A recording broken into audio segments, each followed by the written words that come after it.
Example 4, sketch the following graph. So we've got a y equals x squared plus 1, y equals x squared minus 2, and y equals x squared minus 3.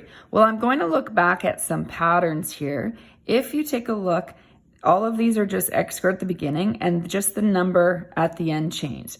Well, I'm just going to review back. I've got the same booklet here. What we did in example 3, we had negative x squared. The negative made it upside down, but this 4 made it shift up 4.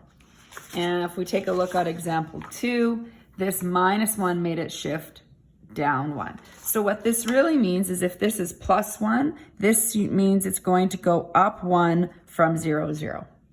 Minus 2 means it's going to go down 2.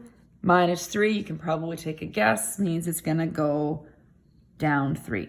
So we don't want to use a table of values here. That's not really all that efficient. We can actually just know where our vertex is. So we know that it should have been 0, 0. It's now up 1, and we draw that same shape.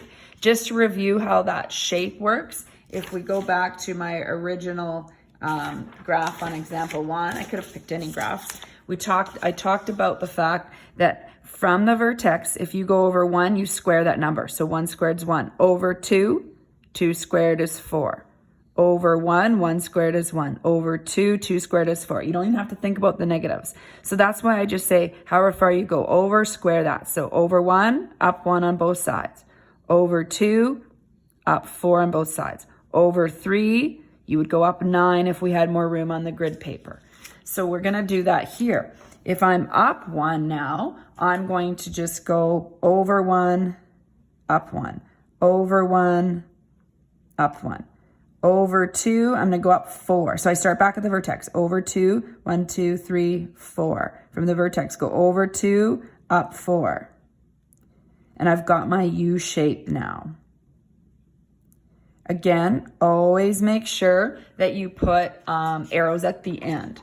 Okay, down 2. So for 0, 0, my scale is in here. We're going to go down 2, and I'm going to go over 1, up 1 from the vertex. Over 1, up 1. So I do that on both sides.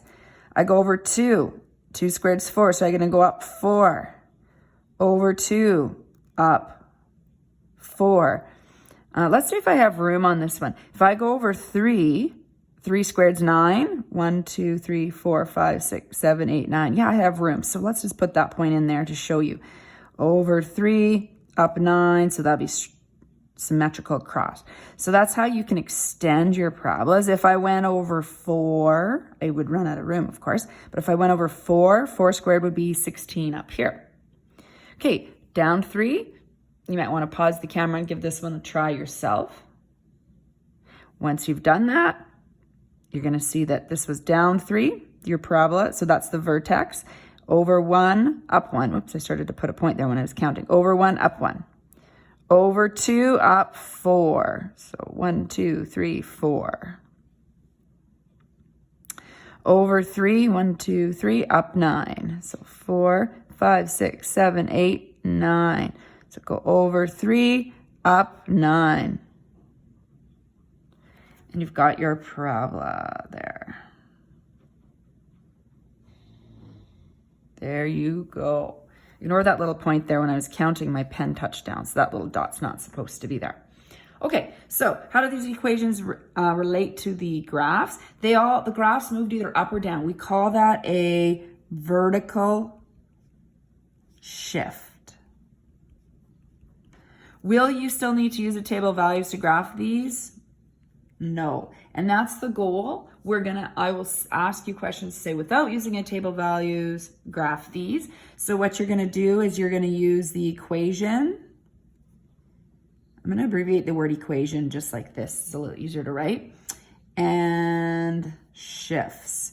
So today we just looked at vertical shifts, okay? But in some of the videos that'll be coming up, we're going to look at horizontal shifts as well.